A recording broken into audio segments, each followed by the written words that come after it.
Terima kasih Indonesia atas kepercayaan dan dukungan yang tiada henti kepada saya. Telah resmi, Sintayong kembali ke Indonesia pada akhir Agustus 2025. Apa yang sebenarnya terjadi?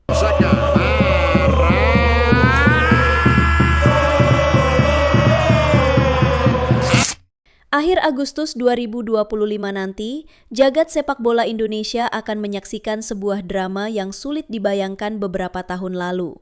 Sosok yang dulu dielu-elukan, disanjung, bahkan dianggap sebagai bapak pembangunan sepak bola Indonesia modern, kini datang bukan untuk meracik strategi demi kemenangan Garuda, melainkan untuk menghancurkannya.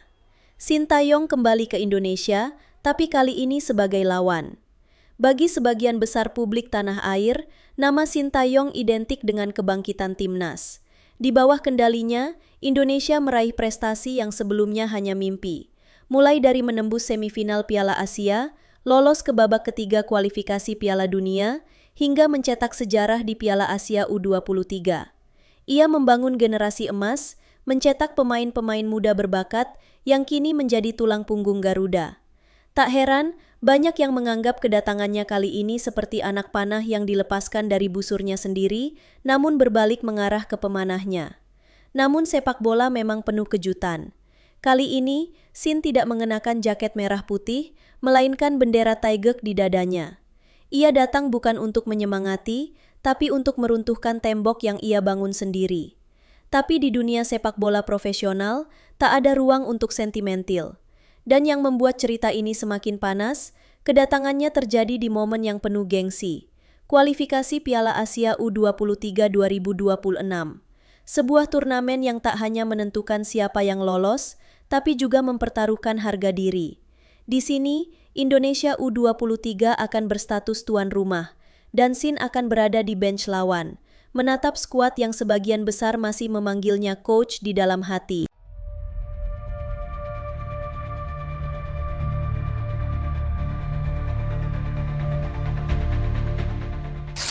Kabar ini pertama kali muncul dari rilis resmi Federasi Sepak Bola Korea Selatan (KFA).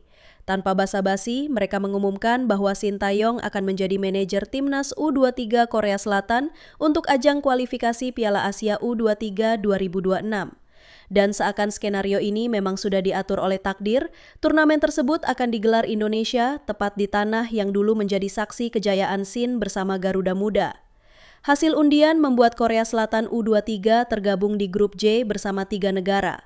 Indonesia U23 sebagai tuan rumah, Laos U23, Makau U23.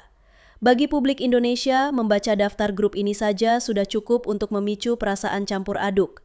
Bagaimana tidak? Dari semua negara di Asia, mengapa harus Korea Selatan yang datang dan mengapa harus Sintayong yang memimpinnya? Media Korea Selatan bahkan sudah mulai memanaskan suasana. Mereka menulis bahwa laga ini akan menjadi pertarungan emosional bagi Sin. Tidak hanya karena statusnya sebagai mantan pelatih Indonesia, tapi juga karena mayoritas pemain Garuda Muda saat ini adalah hasil tempaan langsung tangannya. Artinya, Sin akan melawan strategi dan karakter permainan yang ia bentuk sendiri. Sebuah tantangan unik yang jarang dialami pelatih manapun di dunia. Sementara itu, publik tanah air terbelah. Ada yang tetap menyambut kedatangannya dengan hormat, menganggap Sin sebagai bagian tak terpisahkan dari sejarah sepak bola Indonesia. Namun ada pula yang melihat ini sebagai pengkhianatan manis, karena pria yang dulu memimpin pasukan Garuda, kini justru berpotensi menghalangi langkah mereka menuju Piala Asia U23.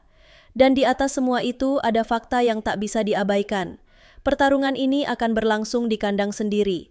Stadion yang dulu menjadi rumah bagi sorakan Coach Sin, kini bisa saja menjadi tempat di mana sorakan itu berubah menjadi teriakan perlawanan.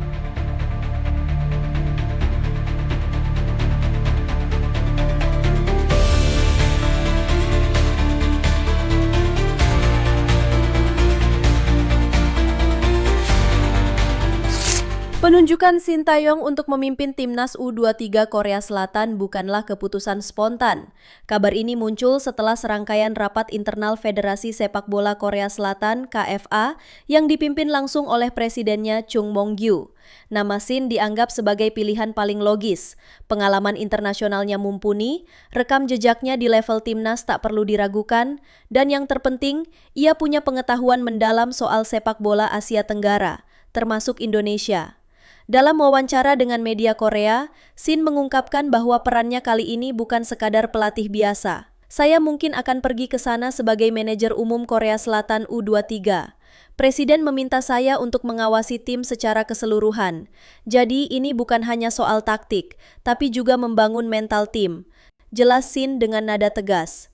Di Korea Selatan, berita ini disambut sebagai langkah strategis untuk memastikan skuad muda mereka lolos dengan mulus ke Piala Asia U23 2026.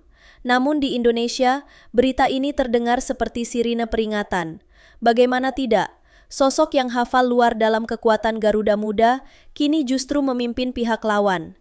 Yang membuat situasi ini semakin unik, KFA memilih Shin bukan karena kekurangan pelatih muda berbakat di negaranya, melainkan karena mereka ingin sosok yang sudah teruji dalam pertandingan-pertandingan bertekanan tinggi. Shin sudah pernah membawa Indonesia menghadapi tim-tim raksasa Asia, bahkan Eropa.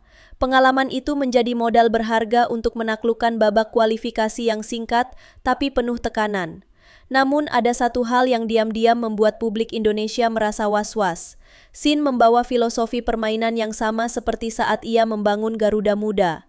Artinya, ia tahu persis celah dan kelemahan yang mungkin dimanfaatkan saat menghadapi anak-anak asuhnya dulu.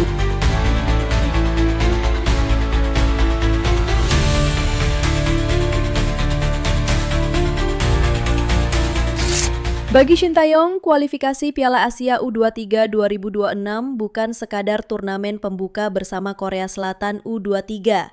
Ini adalah panggung untuk membayar sebuah hutang emosional yang tersimpan sejak tahun lalu. Memori itu terjadi di Piala Asia U23 2024 di Qatar. Saat itu, Shin masih memimpin timnas Indonesia U23 dan takdir mempertemukannya dengan negaranya sendiri, Korea Selatan, di babak 16 besar. Posisi Shin kala itu sulit dibayangkan. Di satu sisi, ia adalah putra bangsa Korea yang mengemban tugas profesional di luar negeri. Di sisi lain, ia adalah pelatih yang terikat kontrak dan komitmen penuh untuk membawa Indonesia sejauh mungkin. Keputusan harus dibuat, dan Shin memilih jalan profesional. Ia meracik strategi yang akhirnya membuat Indonesia menang, sementara Korea Selatan harus pulang lebih awal. Bagi publik Indonesia, itu adalah kemenangan bersejarah. Tapi bagi sebagian media dan fans di Korea, itu adalah luka yang memalukan. Mereka melihat Shin sebagai pengkhianat yang memulangkan negaranya sendiri. Kini, 1 tahun telah berlalu, dan perannya berbalik. Shin kembali berdiri di pinggir lapangan, tapi kali ini dengan seragam Taeguk Warriors. Misinya jelas, membalas kekalahan itu.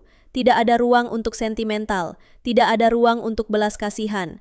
Yang membuat tensinya semakin tinggi adalah fakta bahwa sebagian besar pemain Indonesia U23 saat ini adalah jebolan skema dan filosofi Shin. Mereka terbiasa dengan pressing ketat, transisi cepat, dan disiplin taktik. Semua itu adalah warisan sang pelatih. Dan ironisnya, Shin kini memegang kunci untuk membongkar warisan yang ia ciptakan sendiri.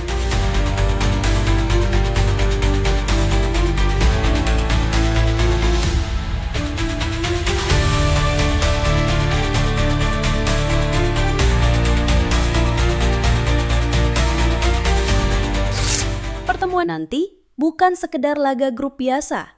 Ini adalah duel penuh sejarah. Pertarungan antara guru melawan murid, antara arsitek melawan bangunan yang ia dirikan.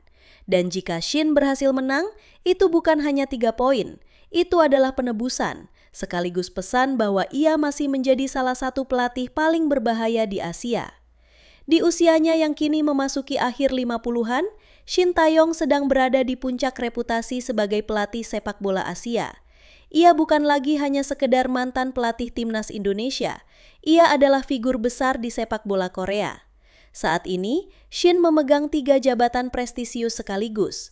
Pelatih Ulsan HD, klub raksasa Liga Korea yang ia bawa menjadi juara 3 musim beruntun, wakil presiden KFA, posisi strategis yang membuatnya terlibat langsung dalam pengambilan kebijakan sepak bola nasional.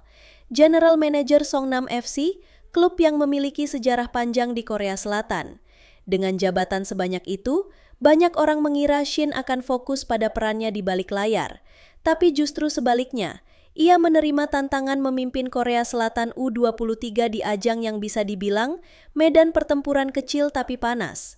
Mengapa? Karena bagi Shin, ini bukan hanya soal lolos kualifikasi. Ini adalah kesempatan untuk menunjukkan bahwa dirinya tetap relevan di level kompetisi internasional. Sebagai pelatih yang pernah membangun reputasi di luar negeri, ia paham betul bahwa memenangkan laga di tanah lawan, terutama di depan publik yang pernah mencintainya, akan memberi dampak besar bagi citra dan wibawanya. Dan jangan lupakan satu faktor penting, Shin membawa segudang informasi tentang sepak bola Indonesia. Dari karakter pemain, mental bertanding hingga kelemahan teknis, semua ada di kepalanya. Inilah senjata rahasia yang tidak dimiliki pelatih manapun. Dengan modal seperti ini, Korea Selatan U23 jelas bukan sekedar tamu di Sidoarjo. Mereka datang sebagai mesin tempur yang dipimpin oleh komandan yang tahu persis di mana titik lemah lawannya. Nah, sekarang giliran kalian, football lovers. Gimana menurut kalian soal kedatangan Sintayong ke Indonesia sebagai pelatih Korea Selatan? Apakah ini bakal jadi momen penuh nostalgia? Atau justru jadi ujian berat buat timnas Garuda yang dulu pernah ia besarkan? Tulis semua pendapat kalian di kolom komentar, karena diskusi dari kalian bakal bikin channel ini makin seru.